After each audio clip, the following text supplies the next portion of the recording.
Assalamualaikum warahmatullahi wabarakatuh. Alhamdulillahirabbil alamin. Allazi hadana bil Islam wa hadana bil Quran wa tahhara qulubana minan nifaq wa amalana minar riya.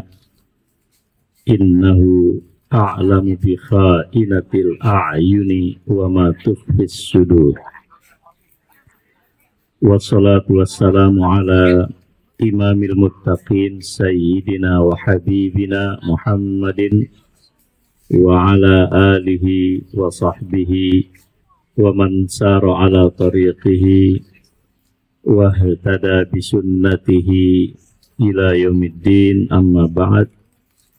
Usi nafsi wa iyyakum bitaqwallahi faqad fazal muttaqun. Pokok yang pertama, al-qalbu mawdi'u nazarillahi ta'ala. Qalbu itu tempat jatuhnya pandangan Allah subhanahu wa ta'ala. Ini sudah dibaca. Kita masuk kepada al-aslus tsani, kalau masih ingat, tapi kelihatannya lupa karena mahasiswanya sudah tidak muda lagi.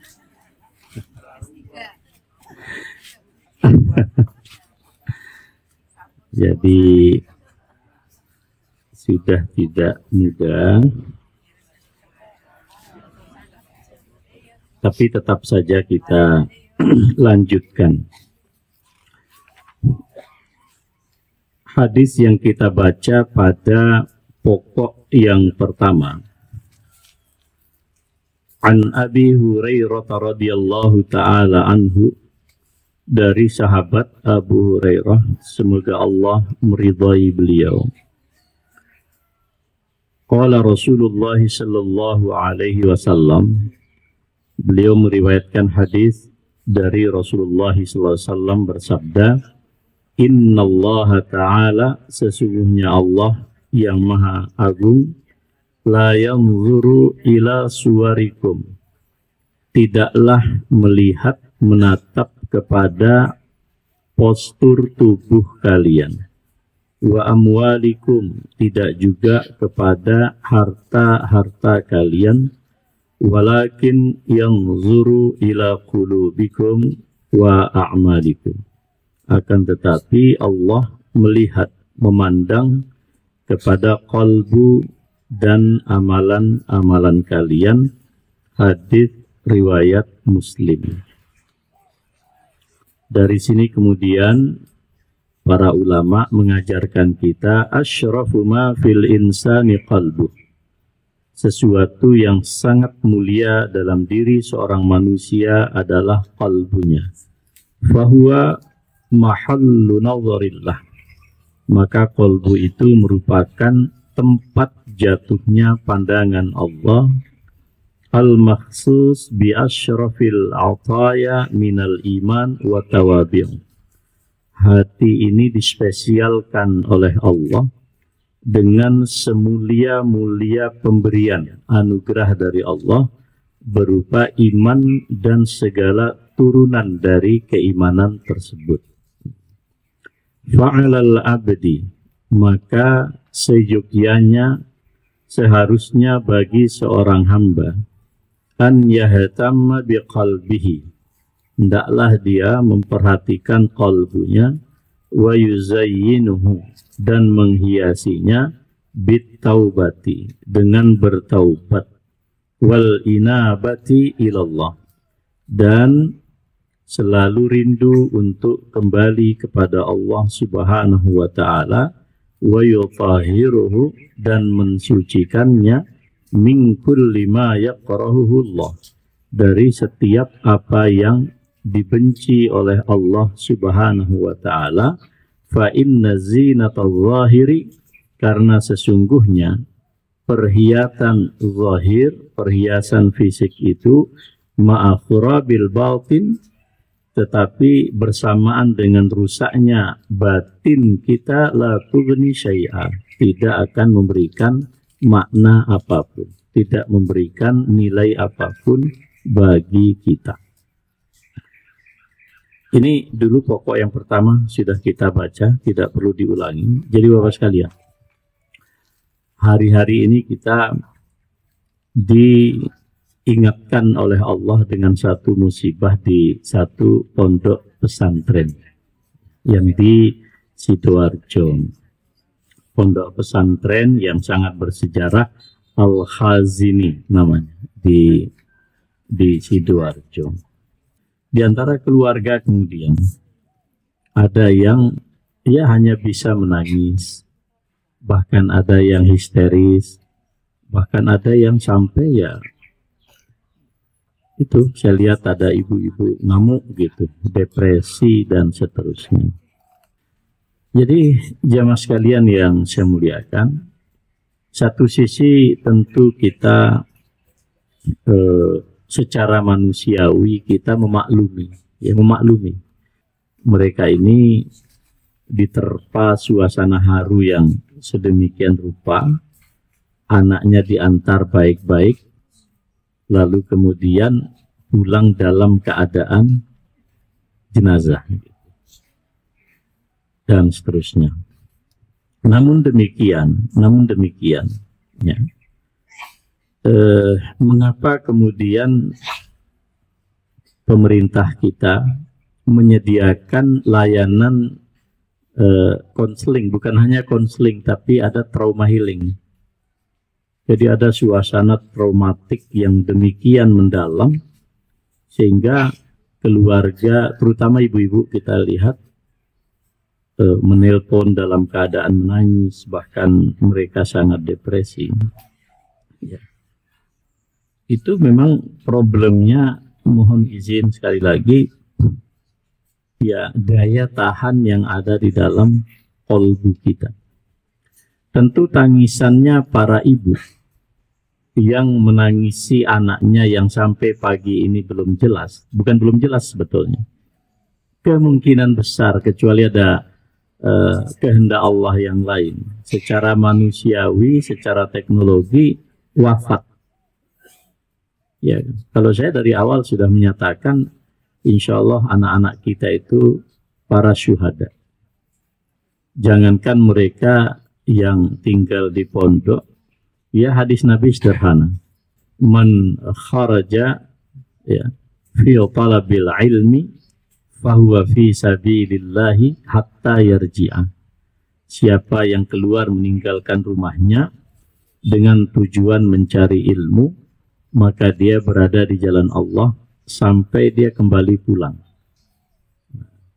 Sama dengan ibu bapak, tempat tinggalnya kan tidak semua di sekitaran pondok ini. Ada yang dari jauh, ada yang dekat, ada yang jalan kaki, ada yang naik kendaraan. Itu jaminan Rasulullah, fahuwa fi sabilillah. Dia berada di jalan Allah sampai dia nanti kembali ke rumah. Bagi orang yang dalam keadaan normal-normal saja, membaca hadis ini ya bisa senyum. Tapi tentu berbeda dengan orang yang mendapatkan musibah. Bagi orang yang mendapatkan musibah. Nah, maka penting kita menata hati, menata batin. An Abi Dzarrin radhiyallahu ta'ala, dari Abu Dzar radhiyallahu ta'ala, dari Abu Dzar, sahabat Rasulullah sallallahu alaihi wasallam.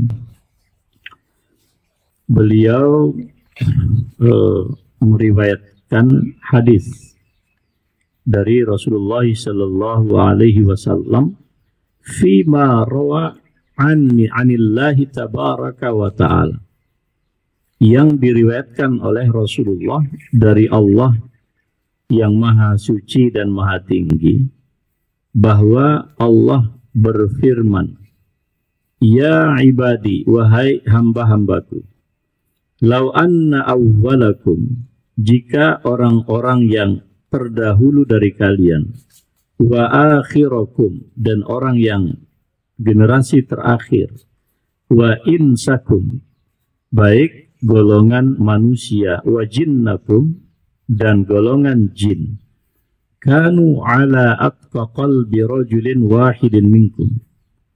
Mereka ini semuanya kondisi jiwa mereka adalah sangat bertakwa. Tidak ada dosa dalam hidupnya, sangat bertakwa. Semuanya taat menyerupai para malaikat. Ma zada dzalika fi mulki syai'a.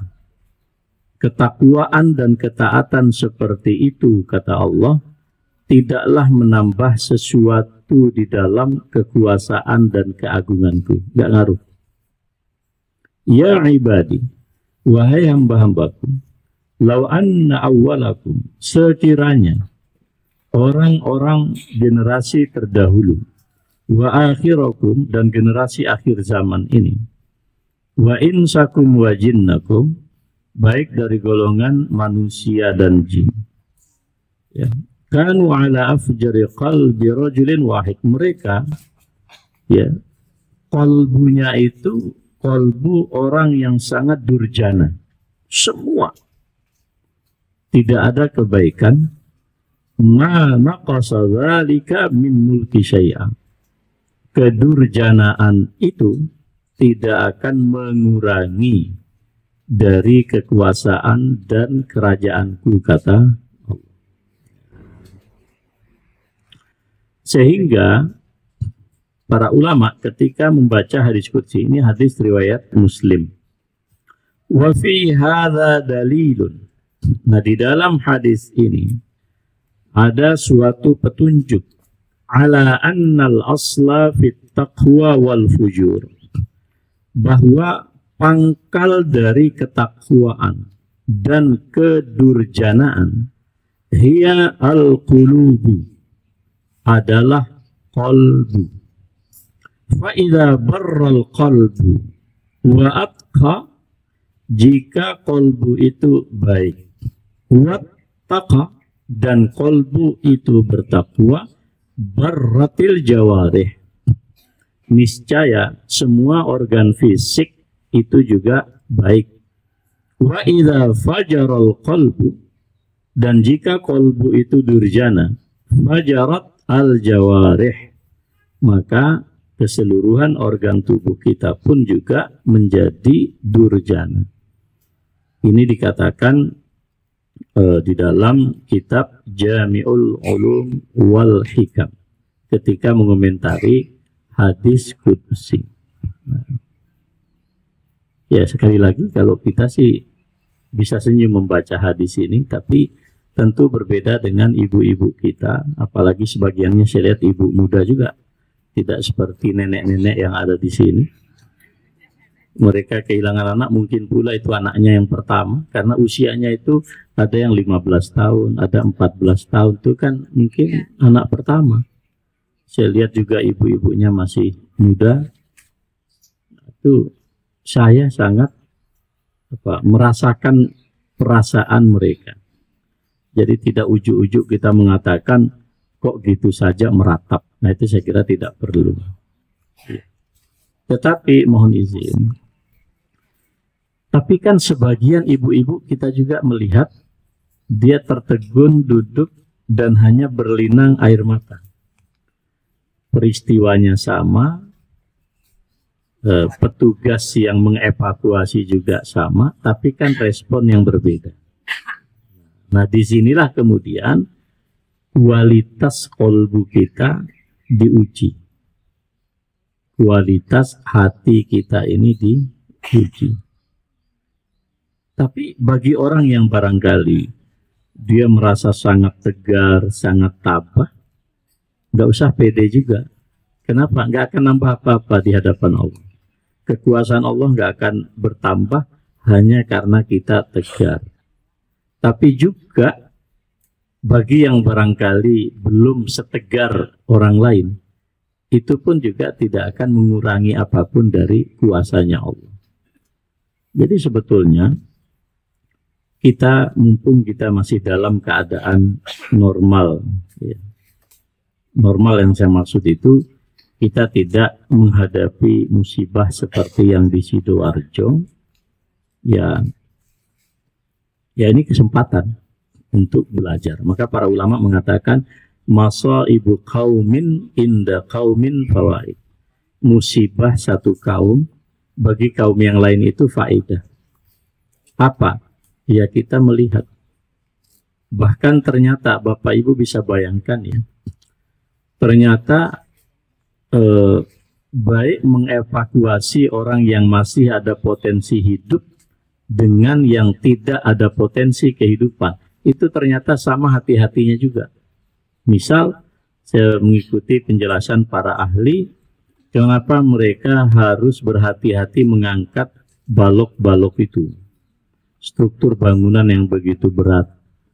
Mereka mengatakan, karena tubuh manusia kalau sudah lebih dari 72 jam, artinya lebih dari 3 hari, dan tidak ada tanda-tanda kehidupan, maka sudah terjadi perusakan di dalam organ tubuh, dan bisa saja bagian tubuh itu melekat, menempel, dan kalau diangkat tidak dengan cara hati-hati merotol.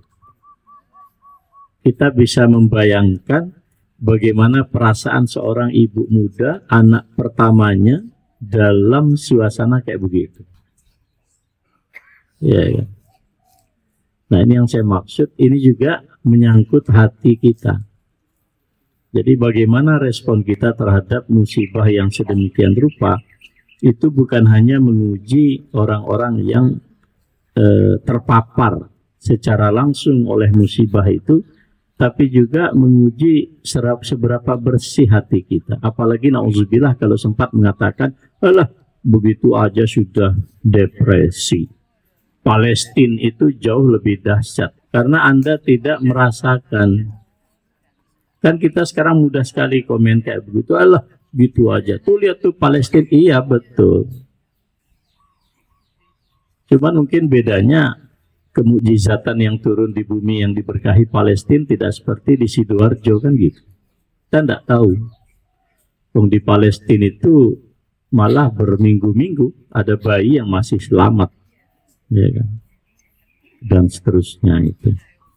Nah, jadi peristiwa semacam ini, para bunda dan ayahanda yang saya muliakan, itu sebetulnya juga ujian bagi kita. Ujian bagi kita, sejernih apa kita melihat dan ya memperhatikan saudara-saudara kita yang kebetulan diuji oleh Allah Subhanahu wa ta'ala. Nah, oleh karena itu Nabi mengatakan, ya, mengapa judulnya qalbu? Ya karena bukan masalah akal pikiran, ini masalah hati. Mengapa Rasulullah SAW dalam hadis Hudzaifah beliau mengatakan, ya, tu'aradul fitanu alal qulub. Jadi kita sekarang membayangkan ini ada peristiwa 4 lantai loh Pak. Bisa dibayangkan 4 lantai ambruk nyusun jadi satu. Mending kalau sholat musola itu ada di lantai 2. Mungkin agak tidak separah ini. Ini lantainya lantai dasar. Jadi gimana sih? Kayak dijepit 4 lantai. Nah, kayak dijepit. Nah, sekarang gimana memahami hadis ini? Tu'radul fitan alal qulub. Ini fitnah, ujian kayak begini. Ini ditampakkan oleh Allah itu pada qalbu kita. Itu juga, itu bentuknya ujian. Jadi bukan hanya kemaksiatan, bukan. Tapi tu'aradul fitanu alal qulub ka'ardil hasiri udan-udan. Jadi fitnah itu, ujian itu ditampakkan oleh Allah di hadapan qalbu kita. Seperti Allah yang menggelar tikar. Tikar yang kita hamparkan di depan kita itu terdiri dari mungkin ratusan ribu benang atau ratusan ribu yang saling dirajut lah, yang dirajut itu. Fa ayyu qalbin usyribaha, maka kolbu manapun yang kemudian larut di dalam fitnah itu, nukitat fihi nuktatun sauda, satu nuktah hitam diletakkan oleh Allah. Nah sekarang ini ada peristiwa di depan kita. Gimana respon kita terhadap fitnah ini, ujian ini? Apakah kita suudzon kepada Allah? Apakah kemudian kita yang melihat dari jauh tega mengatakan Allah baru begitu saja kok sudah stres atau apa? Nah, kalau yang mengatakan itu kita, maka sebetulnya kita sedang meletakkan satu nukta hitam. Jadi kita pun juga kena. Wa ayyu qalbin angkaroha, dan kolbu manapun yang mengingkari fitnah itu, ya, ujian, tapi dia bisa memproteksi diri, minimal dia akan diam. Syukur kalau lisannya itu tergerak untuk mengucapkan inna lillahi wa inna ilaihi raji'un. Istirja. Maka di dalam kolbunya oleh Allah diletakkan satu noktah putih. Sehingga kolbu manusia itu nanti akan menjadi dua bagian. Ada dua tipe ya, dua tipenya itu. Kolben aswada murbad dan kalquzi mujahian. Satu tipe kolbu itu hitam kelam ya, hitam gelap seperti panci yang terbalik. Panci yang terbalik itu gimana sih? Saking seringnya digunakan kayu bakar. Ingat zaman Nabi belum ada gas ya, kayu bakar, sehingga keraknya itu lihat gitu, hitam. Jadi sudah hitam kayak begitu terbalik, kotor dan tidak mungkin bisa ditembus oleh air. Nah hati yang kalau sudah begini, la ya'rifu ma'rufan, tidak tahu mana yang ma'ruf, nggak ada empati, nggak ada lagi rasa simpati, berempati kepada orang yang menderita. Wala yungkiru mungkaron, dia nggak tahu bedanya mana yang mungkar, mana yang ma'ruf, mana yang guyon, mana yang ya kayak begitu itu. Illa ya ma usyriba min hawahu ya. Jadi hati yang kayak begini ini taunya itu larut di dalam hawa nafsu. Mudah-mudahan kita masuk yang kedua, wa qalbin abyad. Nah satu lagi tipe hati itu adalah putih. Fala tadurruhu fitnah. Ujian sebesar apapun di hadapan dia respon dengan cara yang baik. Dan hati yang kayak begini akan terjaga beningnya madamatis samawati wal ardh, selama tegaknya langit-langit dan bumi. Nah, jadi sengaja saya contohkan Sidoarjo ini karena ada di depan mata. Apa respon ibu bapak? Apakah dengan begitu enteng mengatakan, wah ternyata ibu-ibu itu imannya kurang ya, lebih kuat iman saya. Gitu saja nangis, gitu saja. Kalau anaknya satu kan masih bisa bikin lagi. Jadi kenapa karena orang sekarang Pak, komentar-komentar itu sudah nggak terukur lagi. Jangankan pakai bahasa nurani, akal aja nggak masuk. Tentu beda tangisan seorang ibu yang penuh harap dan cemas dibandingkan tangisan seorang wakil menteri yang ditangkap KPK. Ya lah? Beda Pak. Sama-sama air mata, cuman ini air mata neraka. Mohon izin. Ini air mata neraka. Ini insya Allah air mata surga. Itu aja bedanya. Ya kan? Kosakatanya yang beda kan? Ya. Hal dumu an-nar, dumu itu air mata, nar itu neraka. Ini dumu juga air mata tapi surga. Nggak mudah loh Pak. Kita gampang sekarang bisa senyum baca hadis kayak begini. Kenapa ini penting? Karena sekarang itu kita punya penyakit. Manusia itu nggak punya hati, nggak punya empati, nggak punya empati. Ya kecuali kepada kemaksiatan lah Pak ya. Terus kalau koruptor ditangkap ya sudah, nggak usah dibahas itu. Nah yang kita maksud musibah, kalau korupsi itu saya kira bukan musibah itu, nantang malaikat maut itu. Itu nggak usah dibahas lah itu.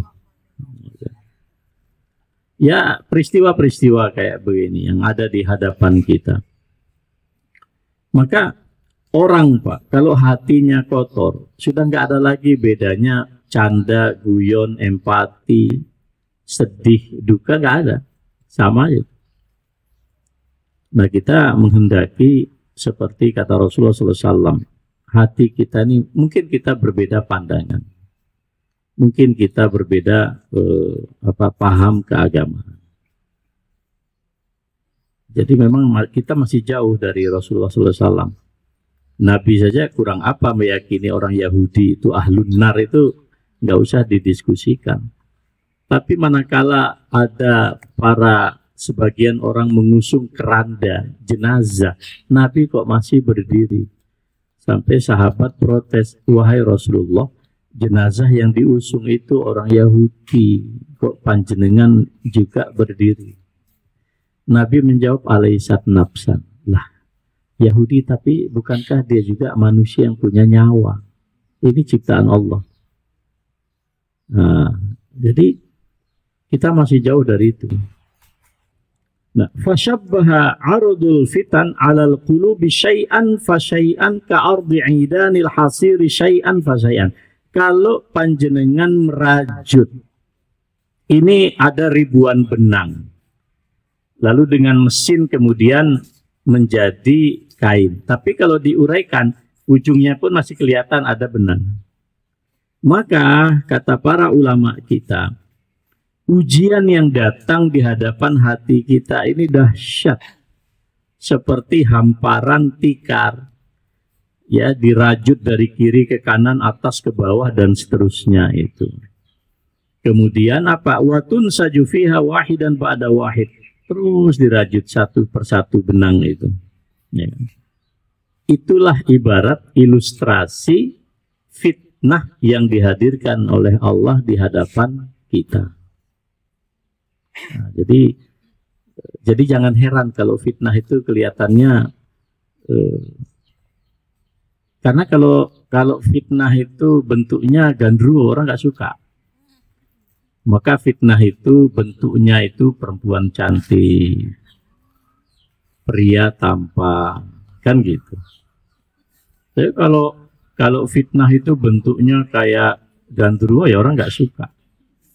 Makanya Rasulullah mengatakan, uhitatil jannatu bil makarih. Ini kalau ada surga di lingkaran tengah, maka di sekitarnya itu yang nggak disukai kita, ya sholat, puasa, menjaga kehormatan, tidak mencuri. Tapi kalau di sini wa uhitatin nar bisyahwat. Kalau di sini ada neraka, maka lingkaran luar neraka itu syahwat, zina, ngerampok, membunuh, mabuk. Nah, itu di situ. Gitu loh. Ya memang berat. Kalau ngaji kayak begini kan ya, apalagi cuaca sering turun naik sekarang, alhamdulillah. Ya. Ya alhamdulillah kalau kaki panjenengan dan kita semua masih digerakkan oleh Allah. Alhamdulillah Pak. Karena sekali kaki kita melangkah kalau Rasulullah mengatakan taman surga. Jadi siapa yang ingin melihat taman surga itu ya hadirlah di majelis ilmu. Dan saya kira Bapak Ibu ini tiap hari kan hanya berpindah taman surga aja. Sekarang di sini, kadang nanti jam 8 sudah di mana, nanti di Nurul Asri, nanti di Suciati, ya kan. Jadi malah kalau jenengan kok nggak kelihatan, malaikatnya juga nyari gitu. Ini mak-mak ini biasa duduk di sini kok tidak ada. Jadi sekali lagi saudara sekalian yang saya hormati, waqassamal qulub. Jadi ada dua tipologi hati ketika berhadapan dengan ujian yang sedemikian rupa. Pertama adalah hati yang larut dalam fitnah itu. Begitu saudara kita dapat ujian, kita na'udzubillah, kita mencemooh, kita membuli, kita ungkapan-ungkapannya tidak manusiawi. Ini seperti busa, Pak. Busa itu ya gimana sih kalau kita punya spons untuk cuci mobil itu, kalau kena air itu kan meresap. Ya, jadi kalau hati kita meresap dengan kemungkaran, artinya apa? Misalnya kita melihat saudara kita dapat musibah kayak gitu, nggak ada rasa empati. Nggak ada rasa empati. Maka percayalah, hati ini sedang sakit. Ya kan? Maka kata para penyair apa? Idza mal qalbu ushriba hubba syai'in fala ta'mal lahu anhu insirapan. Kalau suatu hati sudah sangat cinta kepada sesuatu, dalam hal ini kemungkaran, maka janganlah lagi engkau berharap hati itu akan berpaling dari kemungkaran itu. Artinya apa? Dia sudah enjoy betul, Pak. Jadi bagi dia barangkali kalau hari itu nggak mabuk itu kayaknya nggak keren gitu loh. Kalau hari itu nggak membuli orang kayak nggak afdol gitu. Ini tip orang sudah nggak merasa, Pak, seperti busa itu loh, Pak. Tahu-taunya airnya sudah meresap. Ya kok diteteskan satu ini, airnya nggak ada, tapi ternyata sudah meresap. Jadi hati kita, na'udzubillah, jangan sekali lagi seperti yang digambarkan oleh Kanjeng Nabi seperti itu. Nah, hati inilah yang seperti panci yang terbalik. Ya. Panci terbalik, sudah hitam, berkerak, kemudian nggak bisa lagi menerima air. Kebalik gitu. Ya. Nah, hati yang seperti ini kayak apa? Ya, ciri-cirinya tipe yang seperti ini apa? Satu, istibahul ma'ruf alaihi bil munkar. Ya, istibahul ma'ruf. Jadi dia confused, dia bingung, tidak lagi sanggup memilah, membedakan mana kebaikan, mana kemungkaran. Ya, tidak lagi tahu mana yang hak, mana yang batil. Tidak lagi tahu mana keburukan, mana kebaikan. Ya kan? Maka Ibnu Mas'ud berkata, ini Ibnu Mas'ud bukan hadis, tapi ucapan seorang sahabat, beliau mengatakan, halaka man lam ya'rif qalbuhul ma'ruf. Binasalah seseorang di mana hatinya itu tidak mengenal sesuatu yang baik, tapi juga tidak mengingkari suatu keburukan. Paling minim itu hati kita teriak, Pak. Hati kita ini teriak. Maka di sini laisa man mata fastaraha bimayit. Mayit itu yang disebut orang mayit itu bukan orang yang kemudian mati, ruhnya dicabut Allah lalu dia rehat di pemakaman. Bukan itu mayit. Innamal mayyitu mayyitul ahya. Bangkai itu sebangkai-bangkainya bangkai itu orang yang hidup tapi tidak punya hati. Itulah sebangkai-bangkainya bangkai. Nah, kolbu seperti inilah paling rendah derajatnya itu kolbunya orang munafik. Dan orang munafik ini kadang lebih buruk daripada orang kafir. Orang kafir itu jelas kafirnya. Tapi munafik ini kan kata Rasulullah SAW itu zulwujuh. Dia punya banyak sekali wajah. Kalau dia di hadapan 10 orang, wajahnya 10. A, B, C, D. Dan tipe kayak gini ada. Ya. Pokoknya di sana senang, di sini senang. Ya kan? Di sana senang, di sini senang. Kalau ditanya hukum oleh orang, ini hukumnya apa? Ah, sampean maunya apa? Ya, kalau halal kita cari dalil yang halal, kalau enggak kita cari dalil yang enggak gitu. Wa hadzal qalbu da'buhu da'iman an yad'u an-nas ila ma yakrahullah. Nah, qalbu yang kayak begini ini kecenderungannya, kebiasaannya, karakternya itu selalu cari problem yang memang nggak disukai oleh Allah dan Rasulnya. Ganggu orang, goda orang, bullying, dan seterusnya. Nah, ini satu. Jadi tipologi hati yang kayak begini ini, yang satu itu nggak jelas ya. Kehilangan perspektif, ya, insight-nya nggak jelas. Mana ma'ruf, mana mungkar. Yang kedua, tahkimu hawahu. Orang kalau sudah kayak begini, pasti orang hidup itu Pak, mesti ada pemimpin. Mesti ada pemimpin. Minimal kita menjadi pemimpin bagi diri kita. Nah, orang kalau sudah kehilangan perspektif, mungkin kalau lebih seriusnya worldview itu ya, tidak punya pandangan hidup, mesti nanti yang menjadi pemimpinnya itu hawa nafsu. Itu sudah pasti. Dia nggak punya ukuran baik buruk kok. Nggak punya. Tapi orang itu hidup mesti ada parameter. Nggak mungkin orang tanpa parameter. Mobil itu bisa jalan karena semua sistemnya ada rem, ada gas, ada kopling. Bahkan yang otomatis sekalipun, mobil yang otomatis itu pun semuanya sudah dirangkai. Jadi kalau mobil itu rusak sistem mekaniknya ya nggak jalan. Atau kalau jalan mesti bablas. Oke, gasnya bagus tapi remnya nggak ada. Celaka. Gasnya ada atau sebaliknya lah, koplingnya nggak fungsi ya gimana nanti. Naik tanjakan mesti ribet. Jadi tidak ada istilah, tidak ada penguasa dalam hidup. Tinggal penguasa ini siapa. Jadi poin satu, kalau orang kehilangan perspektif dalam hidup, tidak beda lagi mana mungkar, mana ma'ruf, mana baik, mana buruk, mana hak, mana batil, mana istri orang, mana istri dia, nggak jelas. Mana harta dia, mana harta rakyat, ya kan? Nggak jelas lagi, mana lanang, mana wedok. Wah, kacau lagi. Jadi kedua ibu-ibu bapak, jadi kalau orang kehilangan perspektif sekali lagi, mesti, karena orang hidup itu mesti ada perspektif. Selama akal ada. Jadi mesti orang hidup itu ada parameter. Tinggal parameternya apa. Jadi kalau Allah diabaikan, Rasul diabaikan, wahyu diabaikan, dia pastilah yang menjadi yang menjadi parameter hakimnya itu adalah hawa nafsu. Ya kayak begitu. Nah, kalau hatinya ini baik, insya Allah ukuran kebenarannya masih jelas. Ya, jadi parameter hidupnya itu clear. Kenapa nggak mabuk hari kayak gini kok nggak mabuk? Ya diharamkan oleh Allah. Dan itu tidak ada namanya orang mabuk tambah sehat, itu tidak ada cerita. Ya.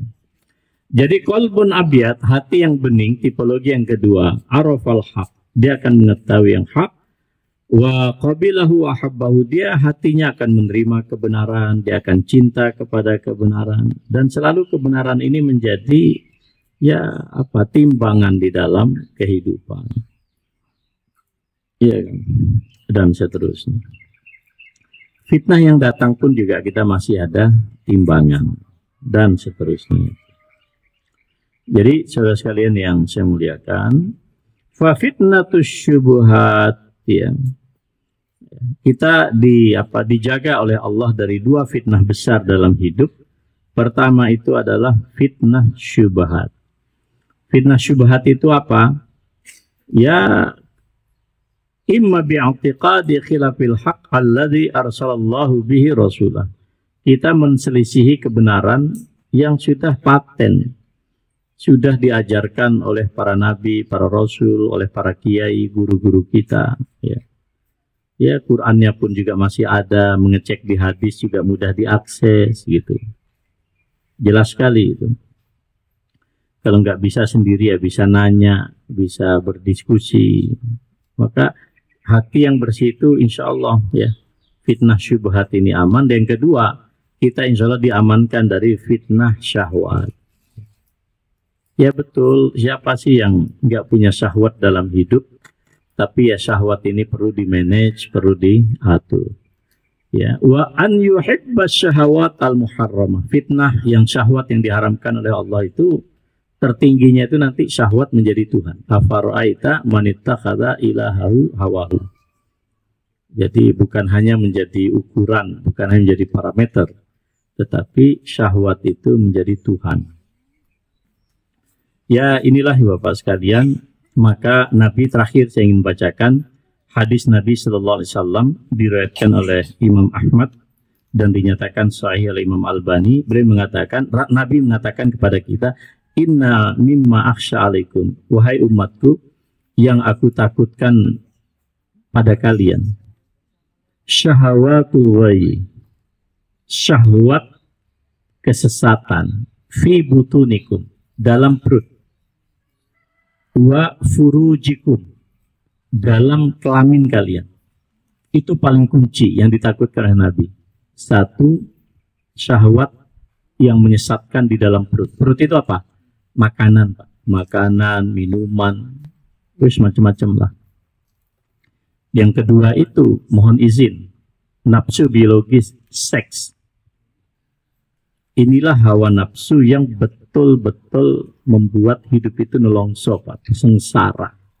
Tapi orang nggak sadar. Jadi ada dua, perut dan kemaluan. Mungkin orang berpikir macam-macam, Pak. Wah, liberal, macam-macam. Tapi mungkin suatu saat orang liberal itu masih bisa kembali bertaubat. Tapi kalau syahwatnya sudah di perut dan kemaluan, waduh, berat. Ini kata Nabi, ini hadis riwayat Imam Ahmad bin Hanbal. Maka mudah-mudahan ya kita menjaga dari apa yang dikhawatirkan oleh Rasulullah. Maka wajar kalau Nabi mengatakan, siapa yang menjaga apa yang ada di kedua rahangnya, kedua bibir ini. Imam Ghazali mengatakan yang ada di kedua bibir kita itu satu, ucapan lisan, kedua apa yang masuk, baik berupa makanan dan minuman. Siapa yang menjamin bagiku apa yang ada di kedua bibir atas bawah ini dan apa yang ada di kedua paha, wa baina fakhidhai, yaitu kemaluan baik laki atau perempuan, al-dhaman lahul jannah, saya jaminkan surga untuknya. Yang masih sesat-sesat mudah-mudahan dapat petunjuk, yang kurang adil mudah-mudahan jadi adil. Wassalamualaikum warahmatullahi wabarakatuh.